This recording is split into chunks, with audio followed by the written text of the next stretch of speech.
Welcome to the Business for Aligned Women podcast. I'm Honey. I'm a coach working primarily with women and specializing in aligned business, personal transformation, and embodiment. Each week here I'll be sharing business strategy, business advice, tips and tools for you to think more deeply, for you to get more self-aligned, and for you to start your week in the most conscious and intentional way possible. Welcome to this week's episode. Today, we're going to be talking about how your audience should affect your brand. Before we get started, I wanted to invite you to an upcoming offering that I have for the whole month of September.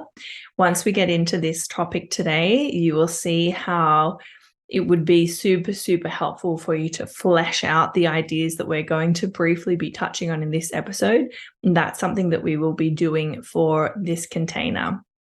It's a 1-month group coaching container and it's called the Magnetic Mastermind. It's all around marketing, sales, and working out the specifics and committing to those specifics in your business. Today, we will be focusing on talking about your target audience and your brand. And these are two teeny little things that we will be diving so incredibly deep into in that mastermind. I also wanted to briefly invite you to a free offering that I have, which is a little bit different. It's not at all business related. It's my Embody Space newsletter. And this is a monthly newsletter that comes out on the last Tuesday of every month. And it is focusing on embodiment, value-aligned living, nervous system regulation, all of these kind of self-care and self-realization practices that I love in my life. Every month I give you either something to think about or a new ritual or a new practice. Let's talk about target audience and brands. If you have never considered who your target audience is or who your ideal client is, that is a problem. And that is something that you definitely need to work out. And if you're at the start of your business, it's probably one of the most important things to know. When we start to understand who our target audience is, we start to know who they relate to, what they aspire to, what they align with, and what feels authentic and true to them. And often what happens in my business, almost always, I will work with a client. We will establish the target audience. It takes a few weeks, but we do it. And then there's this point where I go, okay, so we've worked out all of the brands that your target audience really aligns themselves with. That kind of person would buy that kind of product. That kind of person would align with that brand. Now I want to look at your own visual branding and I want you to reflect the difference. And every single time, the brand of my client has not been professional enough. It has maybe been outdated, or it's just so clearly talking to a completely different audience. Now, a really simple example of this, which is very common in my business and something that I majorly had to redo when I relaunched purely as a coach in August last year. So it's almost been 1 full year of just offering coaching. And that is that I knew that my brand was a bit more granola, hippy-dippy, wellness space, bright colors, orange, and that was attracting a group of people who were lower income. Now, this might not be the case. I don't know the stats on this. I haven't done any market research, but I found it to be quite a significant correlation between that kind of branding and low income clients who aren't able to invest at a higher rate, or maybe they will invest, but they will be a lot penny pinching and a bit more desperate around their finances. So they might put more pressure on the investment than someone else would. And what that meant was that I was constantly having to convince people that my service was worth the price. And it's really exhausting. It's really defeatist. And it's just not who I'm for or what I want to be doing or how I want to be living. And another example of this that's less visual but still part of brand is your language. So when you work with me, one of the things I make you do is go through all of your content, all of your website, all of your copy, and check for what's called insider language, or language that only people in your industry or your community use, that someone else who might be a great client, might be a potential customer, doesn't understand, and it makes them feel stupid or confused and they back away. And sometimes I call this, and I see it especially in spiritual community, especially in wellness, is word salad. And that's basically where there's like a lot of words. Some are probably flowery, and they're all kind of thrown together, and it actually makes no sense. And I can think of 2 potential clients in my community who have talked to me about working with me, and one of the biggest obstacles to them making the money that I know they're not making is that they're using word salad all the time. And when you actually read their content or you listen to their videos, what they're saying actually doesn't make sense. And I'm not trying to put anyone down.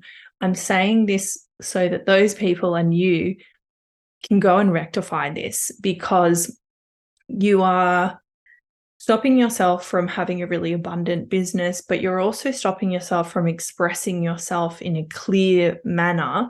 And if you can do that, you will help way more people. You'll be way more impactful than what's happening right now, which is basically using a made-up language that only a handful of people understand.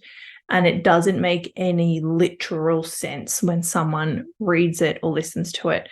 In the last week, I've had multiple people tag me in their stories and comment on my social media from that community.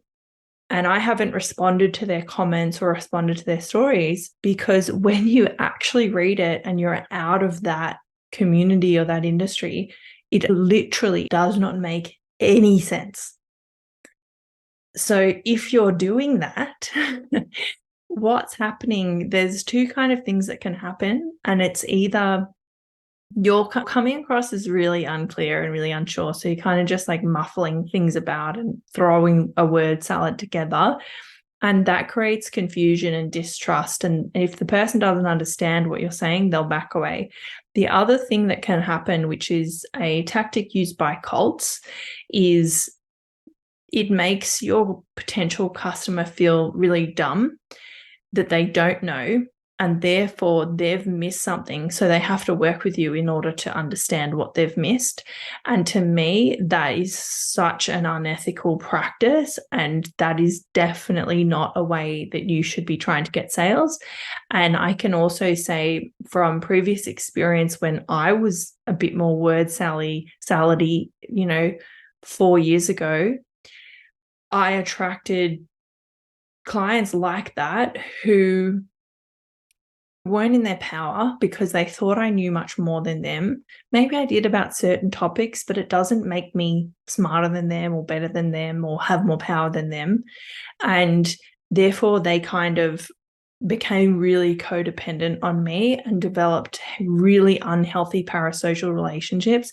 And there's one person I can think of who that actually turned into a stalker, and I had to actually remove her from all of my offers and block her. So I'm telling you, that is not the kind of experience that you want to be attracting. If there's any part of you that's been using language to be like, oh, I'm in with the in crowd and this is how we speak, quit that. You are doing yourself a massive disservice. And even if it does get you clients, they will be a huge headache to deal with. So these are 2 tiny little things that we've talked about when we talk about target audience and how it affects your brand. We talked about the visuals of the brands that your target audience aligns with or relates to, and reflecting on your own brand and where it is not meeting the mark. And we also talked about insider language and how that might be attracting either low investment clients or people who are very, very difficult to deal with. So these are two things that you can go away from today and work on and rectify in your business. And something that I do get people to do is to read their content. And think of yourself as a child who is not at all in this industry, and can they understand it? Now, I have had one client recently where part of her target audience is people who are quite aware of that specific form of work, because she didn't want to go with beginners. She didn't want to go with newbies.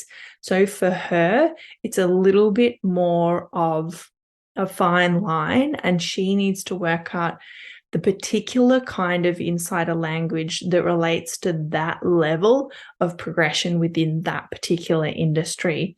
But in saying that, by doing that, she may also be pushing away potential clients who are perfect in every other way.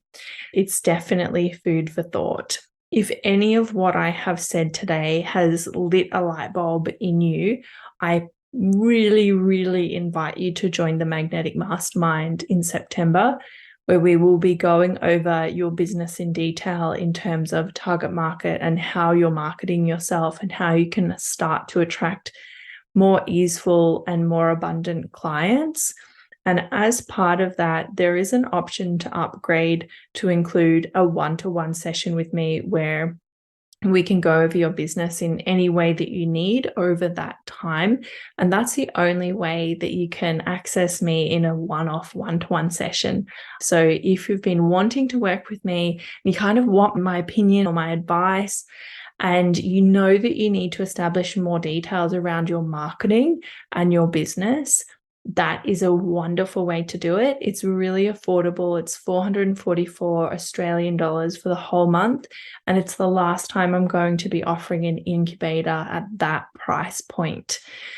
I will put a link in the show notes to jump onto the mastermind. And if you have any questions about that, please feel free to send me a DM. If anything in this episode has benefited you, please leave a review. Please go and leave 5 stars on whatever platform that you're listening to. And don't forget to follow me at Honey Bashan Coaching on Instagram and at honeybashan.com on TikTok.